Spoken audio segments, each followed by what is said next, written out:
this is just, it's terrible. It's heartbreaking to me as a New Yorker to see what Zohran Mamdani has done to my hometown. I mean, he came into office on January 1. We're 6 weeks in. He is destroying the joint. I mean, we've already seen all the terrible things about the homeless freezing on the streets because they aren't getting the warm embrace of socialism. But this is a terrible story here.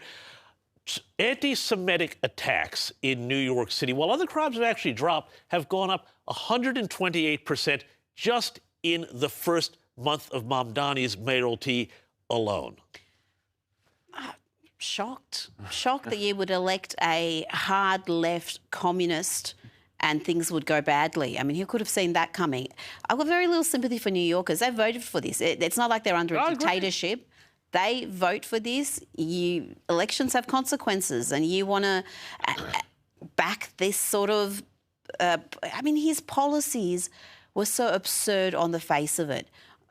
Free things, just free things. We're going to make groceries and rent and everything. No platform that any serious person would embrace, but New Yorkers backed him strongly. So here we are. This is the guy who last week who was talking about immigration, and he said the Prophet Muhammad's journey to Medina was a wonderful example of peaceful migration, although it wasn't so peaceful for the people who lived in Medina, particularly the Jews. So I don't know. There we go. And also he said his religion, Islam, provided wonderful lessons in that area. But again, you look at how Islam spread through, from Africa to Europe, and it wasn't all just cuddles and kisses, was it? They weren't knocking on doors, handing out pamphlets. Yes, it's a colonial enterprise, as we, and the jokers of the left bang on about how evil colonialism, but they are embracing a very large colonial enterprise. Now let's talk about Marco Rubio. Let's have a look at this clip first.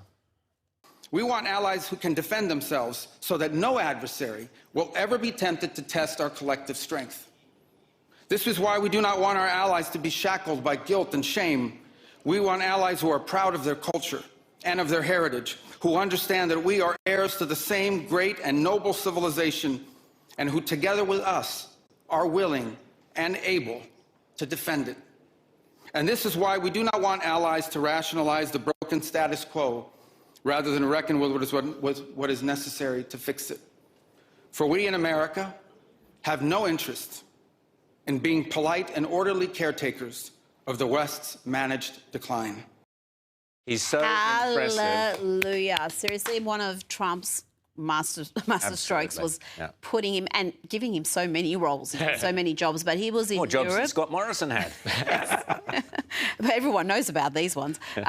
Munich Security Conference, and very similar messaging to what we heard from J.D. Vance last year to European allies again. They didn't like it then. They may not like it now, but it is what it is. And everything he said there about this managed decline is accurate, and the Trump administration is standing against that. Now, they may not want to hear that tough love approach, James, but they need to hear it, just like they needed to be pressured to increase defence spending and increase NATO spending to be able to actually defend themselves instead of waiting for America to come save them. And, here's the thing. This was at the Munich Security Conference, the same event that AOC was talking at that I was just talking about there. And you can see the difference right there, night and day, between, the Republican and the Trump administration and AOC and the Democrats. And it's like, I watched this, and it's chalk and cheese, and, the left in the New York Times and everybody says, oh, Trump's a moron, Trump's people are idiots, this whole MAGA thing is terrible. That's a coherent, articulate philosophy for civilizational success. Now, the left hates talking about Western civilization, about our civilization, about civilizational decline, because they cheer it on, they egg it on. The left will always choose everything in any circumstance that will do the most to advance that decline, because they think it's racist, it's sexist, it's colonialist, it's patriarchal, it's all the isms, all the bad stuff. What Marco Rubio there has spoken about is such a wonderful rebuke. And I'll get to tell you this furthermore.